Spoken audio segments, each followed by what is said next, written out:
할렐루야. 오늘은 마음의 할례를 완성하신 예수 그리스도 제목으로 말씀을 전하겠습니다.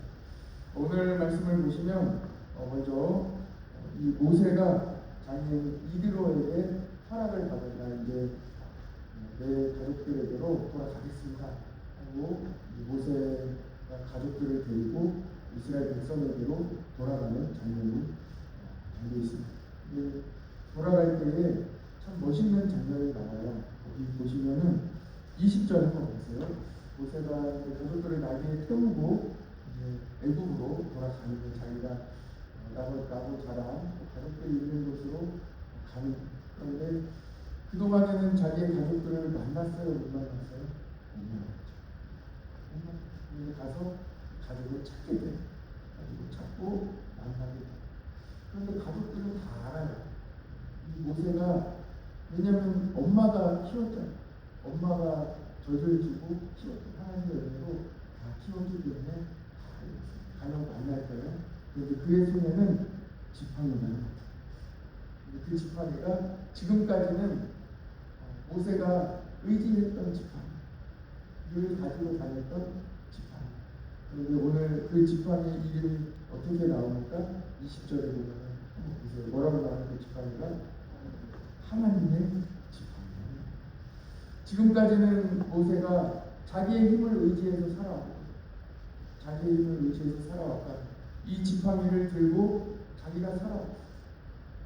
이 미디안 땅에서 아무것도 없이 살아갈 때 얼마나 힘들었겠어요.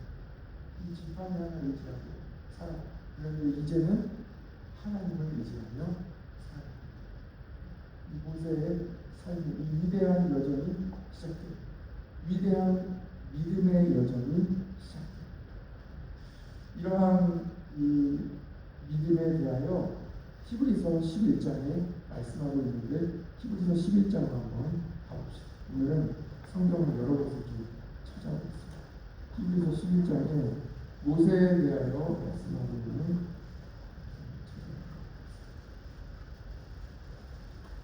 신약성경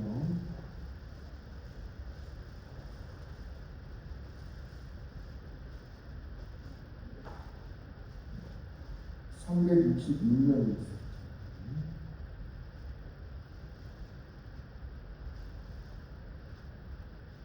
24절부터 24절을 제가 먼저 읽을 테니까 뒤에 이어서 읽어보겠습니다. 믿음으로 모세는 장성하여 바로의 공주의 아들이라 칭함받기를 거절하고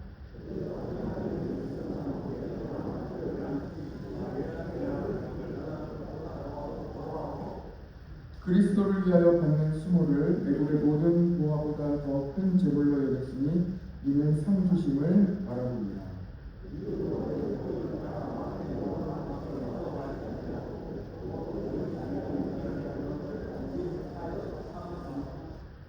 믿음으로 유월절과 피 뿌리는 예식을 정하였으니 이는 장자를 멸하는 자로 그들을 건드리지 않게 하려 한 것입니다. 미국 사람들은 이것을 시험하다가 빠져 죽었으며. 아멘. 여기까지만. 이제 저를 보시죠. 이 모든 모세가 이 모든 하나님의 부르심을 받고 또 하나님의 말씀대로 행한 이 모든 것이 결국은 어디에 있다는 거예요? 믿음의 문제. 믿음. 여러분, 그 지난 한 이틀 동안 우리가 이제 모세가 부르심을 받고 또 모세가 그 믿음의 길을 따라가는 하나님과 대화하는 이 장면들을 보면서 한편으로는 좀 재밌는 대화가 오가기도 했어요. 끝까지 이 모세가 하나님께 그래도 안 되면 어떻게 합니까? 그래도 안 되면 어떻게 합니까? 하고 계속 하나님께 여쭙는 장면이 참 재밌기도 했죠. 그런데 오늘 먼저 여러분들과 나누고 싶은 이 복음의 주제 중에 하나는 뭐냐면 하나님은 왜 모세를 선택하셨느냐 하는, 바로 이것 때문에 그렇다는 거죠. 왜 하나님은 모세를 선택하셨을까? 왜냐하면 모세는 나는 못한다고. 나는 안 된다고. 그래도 안 되면 어떻게 하냐? 나는 못합니다. 하나님, 나는 못합니다. 그래서 하나님이 모세를 부르시다. 내가 할 수 있어. 하나님께서 너 가서 이렇게 전해라. 딱 한마디 듣고 믿음을 가지고 정말 딱 가서 하나님께서 말씀하지 않으신 것까지 탁탁탁 이렇게 하면 얼마나 좋겠어요. 참 지혜롭고 계획도 있고 또 모든 면에서 완벽하지 않겠습니까? 그런데 하나님은 그런 사람을 쓰시죠. 하나님은 누구를 쓰시나? 모세 같은 사람을 쓰시죠. 하나님, 저 못합니다. 하나님, 저 가서 이야기했는데 저 아무것도 아니라 이 이스라엘 백성들이 저 안 믿어주면 어떡해요? 분명히 저 못 믿을 텐데 가서 저 이야기해도 소용이 없을 거예요. 제가 무슨 힘이 있다고. 저 말도 못해요. 저 이야기도 제대로 못하는데 제가 가서 과연 무슨 이야기를 하며 어떻게 이 일을 감당하겠습니까? 하나님, 그 사람을 부르시다. 그 사람이 하나님 앞에 부르심을 받은 사람. 나는 못합니다. 하나님께서 도와주시지 않으면 나는 할 수 없습니다. 하는 이 사람. 하나님은 자격 없는 자, 할 수 없는 자를 불러서 하나님의 일을 맡겨주십니다. 왜냐하면 그가 하나님의 도우심을 구하는 데 하나님 없이도 할 수 있는 사람, 하나님 없이도 자기가 계획하고 자기가 계획한 바를 완벽하게 이룰 수 있는 사람, 그 사람은 안 부르신다. 나는 할 수 없습니다. 그 사람은 자신. 다윗은 어떻게 했어요? 왕이 돼서 계속 하나님께 하나님 어떻게 하나님 어떻게 내 백성이 아니라 하나님의 백성. 하나님 어떻게 할까요? 그런데 사울은 어떻게 합니까? 까지 내 생각, 내 계획이 있는, 내가 적임자라고 생각합니다. 내가 왕이라고 생각합니다. 예수님도 끊임없는 자격 논란의 이 논쟁의 중심에 계셨습니다. 예수님도 그러죠. 그럼 우리는 이 땅 가운데 살아갈 때 믿음으로 살아간다는 것은 어떤 삶입니까? 나에게 주신 작은 것이라도 하나님, 저는 할 수 없습니다. 저는 부족합니다. 저는 연약합니다. 이렇게 고백할 수 있는 것이 믿음. 그런 사람이 기도합니다. 그런 사람이 하나님께 쓰임을 받는 거죠. 내 것이 아닙니다. 내게 꼭 맞는 자리라고 생각하면 내 것은 아무것도 없습니다. 하나님이 다 주셨어요. 내게는 과분합니다. 모든 것이 다 과분합니다. 모든 것이 다 은혜입니다. 하나님이 하셨어요. 내가 한 것은 아무것도 없어요. 하나님이 하셨어요. 지금까지 살아온 것도 다 하나님이 하신 것입니다. 이 모든 것이 다 하나님의 은혜입니다. 이렇게 고백하시기를 축복합니다. 같이 해볼까요? 다 하나님의 은혜입니다. 다 하나님이 하셨습니다. 그래야 기도할 수 있어요. 그래야 물어볼 수 있어요. 물어봐요. 저도 다 물어봐요. 저는 못합니다. 어떻게 기다리고 이 세상의 방법대로 딱 계획해서 착착 진행하면 얼마나 좋겠어요. 그런데 여러분 살아보셨지만 그 됩니까? 우리 믿음의 삶은 그렇죠. 하나를 놓고도 기도하고 또 기다리고 또 하나님의 뜻을 묻고 구하고 또 기다리고, 그게 믿음의 삶.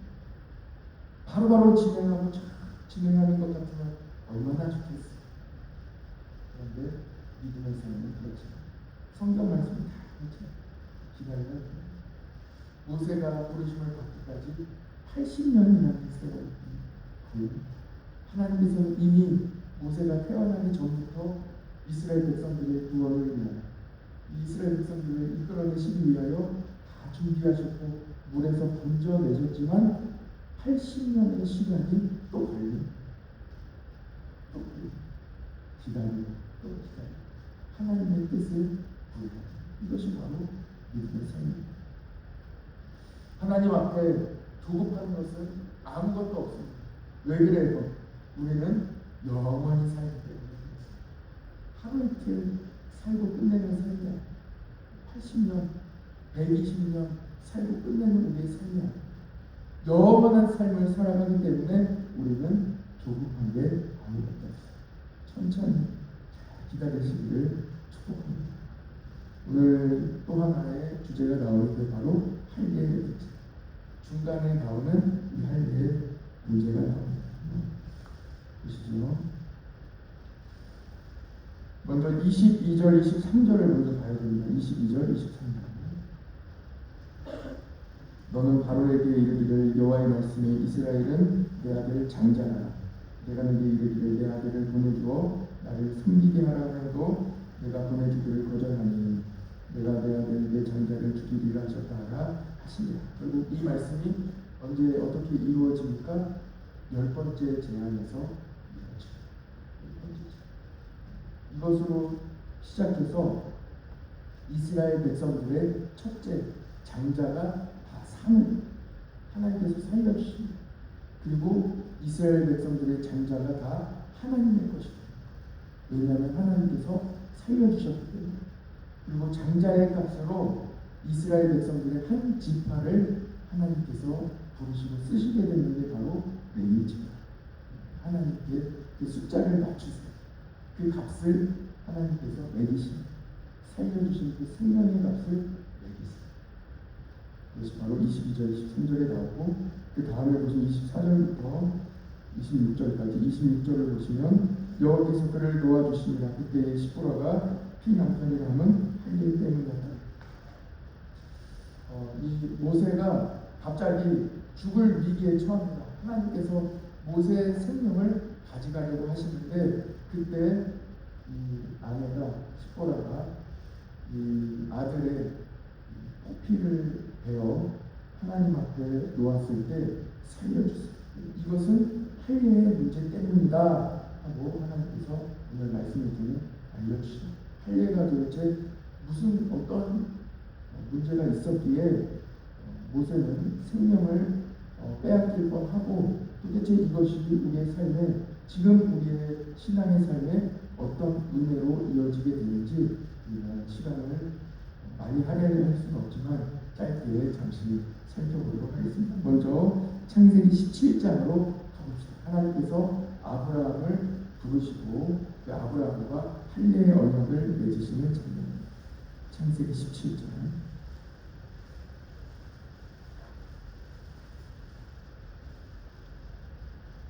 창세기 17장 9절 같이 한번 읽어봅시다. 시작. 하나님이 또 아브라함에게 이르시되 그런즉 내 언약을 지키고 내 후손도 대대로 지키라. 9절부터 14절까지 나오는데 10절만 한 절만 더 읽어봅시다. 시작. 너희 중 남자는 다 할례를 받으라. 이것이 나와 너희와 너희 후손 사이에 지킬 내 언약이다.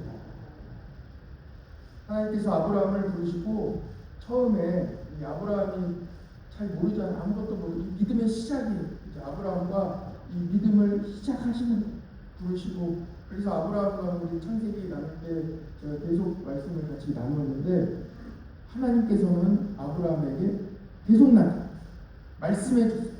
믿음이 흔들릴 때마다 그때마다 나타나시고 하나님께서 보여주세요. 직접 보여주세요. 그리고 그 언약의 증표로 할례를 행하라. 대대로 행하라. 이 언약의 약속의 증표를 눈에 보이는 것으로 만들어주세요. 눈에 보이는 것으로 보여주시고 너와 나 사이에 맺은 이 언약의 증표가 바로 이것이다. 모든 남자는 다 할례를 행하라 하고 이렇게 보여주십니다. 하나님과 할례의 언약을 맺으세요. 하나님과 아브라함 사이에 맺은 언약의 증표. 이 하나님과 맺은 언약이 할례를 보면서 확실하게 볼 수 있는 거예요. 그런데 이 언약, 하나님과 아브라함과 맺으신 이 언약, 이 믿음의 언약이 이스라엘 백성들에게 계속 이어지고 있어요. 그리고 출애굽기에서 미디안에 떠났던 모세가 다시 돌아올 때에도 하나님께서는 이 할례의 언약을 기억하십니다. 그래서 너의 가족, 너의 아들이 할례를 받아야 된다 하고 알려주십니다. 그런데 이 할례가 이제 지금은 할례를 받을 필요가 없어요. 이 모든 것이 다 없어졌어요. 예수님을 믿는 이 믿음 이외에 예수 하나님 앞에 나아가는 데 있어서 믿음 이외에 모든 것은 다 없어졌어요. 눈에 보이는 모든 것, 모든 조건 다 없어졌어요. 왜 없어졌어요? 예수님께서 다 완성하셨어요. 이제는 다 완성. 그 시대를 우리가 살아가고 있어요. 어떤 과정을 거치게 되었는지 잠시 살펴보도록 하겠습니다. 그런데 먼저 하나님께서는 우리로 모든 이 할례의 문제까지도 해결해 주시겠다 미리 말씀하셨어요. 어제 수요기도에 참석하신 분들은 기억을 하시겠지만 결국 이 할례의 문제는 어떻게 이루어지냐면 이방인의 구원의 문제로 이루어집니다. 이방인. 유대인들은 할례를 다 지금도 그런데 이방인은 서로 다른 이 문화, 서로 다른 삶의 양식, 서로 다름이 있는데 이것을 성령님께서는 복음으로 우리를 어떻게 하나 되게 하시는지를 우리가 그 과정을 보게 됩니다. 한번 먼저 신명기 10장 16절 찾아봅시다. 신명기 10장 16절.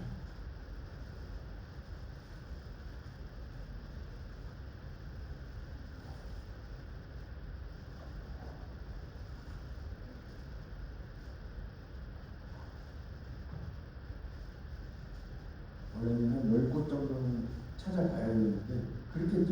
성경이 많이 찾아가야 되니까 성경 구절 몇 구절 알려드리고 관심 있는 분들이 더 찾아보시고 또 실제 이 시간에는 몇 군을 찾아보도록 하겠습니다. 10장 16절 신명기 같이 한번 읽어봅시다. 시작.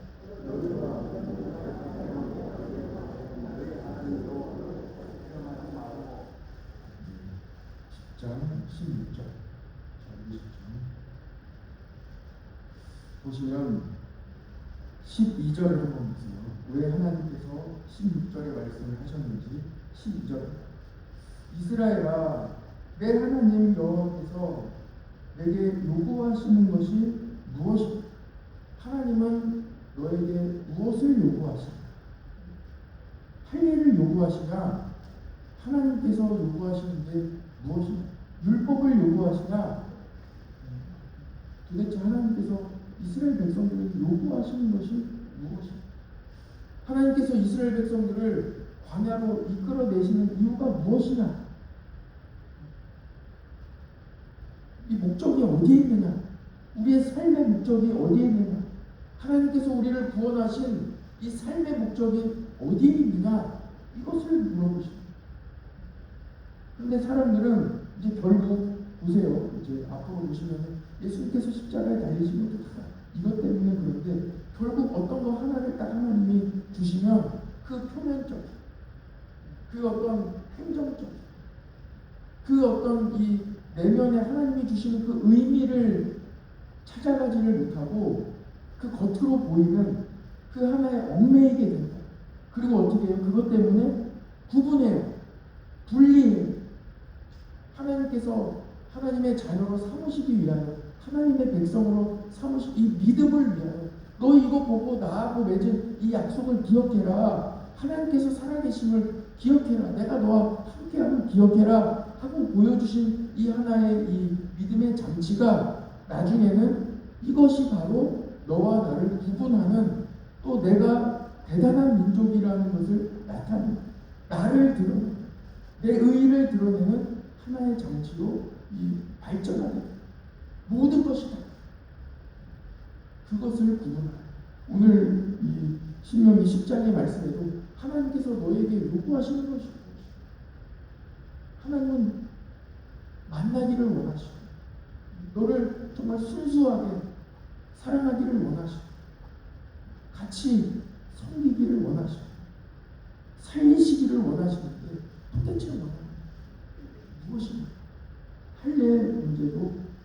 마음의 할례를 받으라고 하십니다.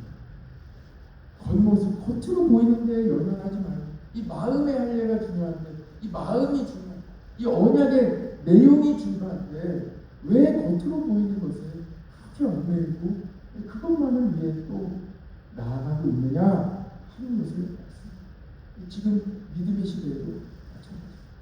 고린도 교회, 골로새 교회, 데살로니가 교회, 하나님께서 주시는 말씀, 에베소 교회에 계속 주셨던 말씀. 믿음 하나면 되고 예수님 하나면 되는데 왜 또 얽매이기 시작하느냐. 신명기 30장 6절에도 똑같은 말씀이 또 예레미야 4장 4절에도 나오는데, 그런데 이 완전한 할례의 완성, 우리가 할 수 있다는 거예요. 우리가 할 수 없어요. 마음의 할례 우리가 할 수 있습니까? 우리가 이 일을 마음의 할례 우리가 이것을 기억해서 할 수 있다? 없어요. 우리가 할 수 없어요. 그래서 누가 오신 거예요? 예수님이 오신 거예요. 끊임없이 우리는 예수님이 필요해요. 모세의 이 하나님께 나아가는 대화와 같이 마음의 할례, 내가 마음의 할례 할 수 있습니다. 벌써 잘못해요. 나는 안 됩니다. 나는 할 수 없어요. 그래서 오늘도 예수님이 필요합니다. 예수님이 그 마음의 할례를 완성하셔. 로마서 1장으로 가보겠습니다. 벌써 시간 한 곳만 찾아봤는데 오늘은 여기까지만 하겠습니다. 로마서 1장 15절, 17절만 한번 보고 끝내고 내일은 이어서 가겠습니다.